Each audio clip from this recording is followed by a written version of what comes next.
to'rga 7 zalamizga mana shu figurani birgalikda ishlaymiz. Katta bo'lmasa. Mana nolimizni oldik. 0 tagidan 10 cm tushirdik.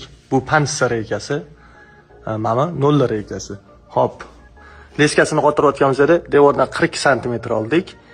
Keyin devordan 83 cm bo'ldi. Keyin devordan 102 cm bo'ldi. Bu tegdi reykasi. Endi oyoqlarni qotirishga boshlaymiz.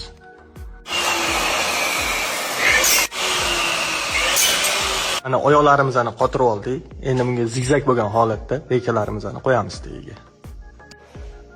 Mana karkaslarimizni, reykalarimizni qo'ydik. Endi bunga 0 ni yopamiz.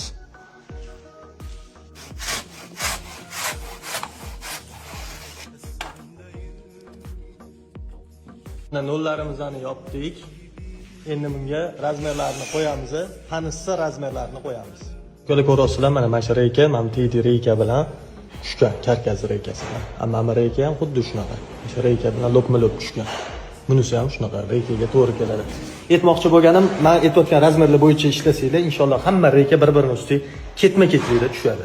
Mana sinkalarimizni urdikda, undan keyin reykalarimizni qotirdik. Xo'p, bu reykamiz 44 cm qochgan devorda ip urilgan. Undan keyin 37 cm qochgan, ip urilgan.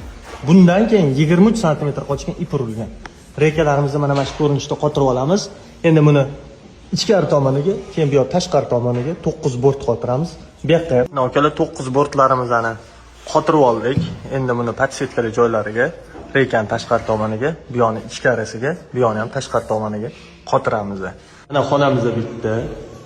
Endi bu yoq tomonga nishasini ishlayapmiz. Inshaalloh o'tda yopsak, keyin bitta polni ko'rsatamiz. Kimgadir qiziq bo'lgan bo'lsa, kimgadir manfaatli bo'lgan bo'lsa, xursandmiz. Rahmat hammaga.